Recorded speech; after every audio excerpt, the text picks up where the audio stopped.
Hi everyone, this is me Rohit and I have cleared SSC CGL twice. तो देखो, पिछले 1-2 दिन से एसएससी सीजीएल की टेंटेटिव डेट बहुत वायरल हो रही है, which is suppose to be 28 सितंबर 2026। तो अब देखो, आपको लग रहा होगा कि बहुत ज़्यादा टाइम है, अच्छे से प्रिपरेशन हो जाएगी, तो आप थोड़ा सा रिलैक्स हो जाते हैं क्योंकि ऑलमोस्ट 40 to 45 डेज आपके पास है। बट इज़ इट ट्रू कि आपको रिलैक्स हो जाना चाहिए? No, it's not. देखो बताता हूँ क्यों। पहला पॉइंट, अगर आप गलती से प्रीलिम्स फेल कर गए सो अब अगला प्रीलिम्स अगले साल होगा, 1 साल बाद, और इस बार ऑलरेडी डिले हो चुका है। सो अगर अगली बार भी डिले हुआ सो ऑलमोस्ट 1.5 साल बहुत होता है।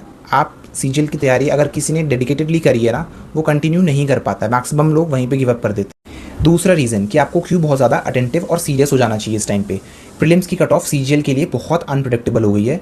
2022 में प्रीलिम्स की जनरल कैटेगरी की कट ऑफ 114 थी, 23 में यही कट ऑफ बढ़ के 150 हो गई एंड 24 में ये 153 हो गई। सो 153 मार्क्स स्कोर करना out of 200 it's not easy. It means आपके सारे कॉन्सेप्ट्स बहुत क्लियर होने चाहिए, और गलती से अगर आप कट ऑफ मिस कर गए सो आपको अगले साल के लिए वेट करना पड़ेगा। और जैसे इस बार सीजीएल लेट हो रहा है, अगर अगले साल भी डिले हो गया सो ऑलमोस्ट 1.5 साल वेट करना बहुत मुश्किल होता है, मैक्सिमम लोग गिव अप कर दोगे। तो इसीलिए अच्छे से इस प्रीलिम्स को देना है।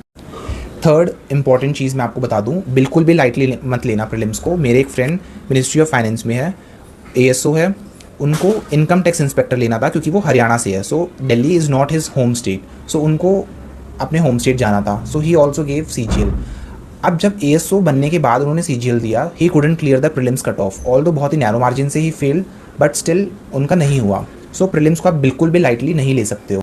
देखो, सीजीएल 2026 अगर 28 सितंबर को भी होता है सो आपके पास रफली 40 to 45 डेज अच्छे हैं। अब आप करो क्या, अगर आप 10 घंटे पढ़ाई कर रहे हो सो आप 60-40 में इसको डिवाइड कर दो। 60 आप न्यू पार्ट पढ़ो, new topics, most important topics जो मैंने ऑलरेडी अपने रील्स के थ्रू बताए हुए हैं कि इनको आपको प्रायोरिटाइज करना है, एंड 40 पार्ट आप पढ़ो रिविजन बहुत इंपॉर्टेंट है क्योंकि सिमिलर ऑप्शंस होते हैं और बेसिक 3-4 सवाल गलत कर दिए सो जनरल कैटेगरी से तो आप वैसे ही बाहर हो जाते हो। अब आपको डेली एक फुल मॉक लगाना है, सेक्शनल मॉक्स नहीं लगाने हैं, उनका टाइम अब नहीं बचा है। डेली एक फुल मॉक लगाओ, उसको एनालाइज करो। फॉर एग्जांपल किसी की 80 परसेंटाइल आ रही है, कोशिश करो नेक्स्ट वीक तक उसको 85 लेके जाओ। वीकनेसेस पे काम करो, स्ट्रेंथ्स पे काम। Last but not the least, I would suggest you, बिल्कुल आप उसी के अकॉर्डिंग प्रिपरेशन करो जैसे आपके एग्जाम हॉल में इन्वायरमेंट होने वाला है। 2 रुपये वाला बॉल पॉइंट पेन आप लो, A4 शीट लो, उसके नीचे कोई नोटबुक मत रखो क्योंकि इन चीज़ों से क्या होता है, आपकी कैलकुलेशन स्पीड कम हो जाती है एग्जाम हॉल में। सो उसके लिए पहले ही यूज टू हो जाओ। अगर ये कंटेंट अच्छा लगा हो सो आप इस पेज को फॉलो कर सकते हो। ऑल्सो मेरा टेलीग्राम चैनल यहाँ पे आपको दिख जाएगा स्क्रीन पे, आप इसको भी फॉलो कर सकते हो। I have uploaded all my notes, specially मैंने अपनी पूरी फॉर्मूला नोटबुक मैथ्स की अपलोड कर दी है, तो जाके उसको चेकआउट करो।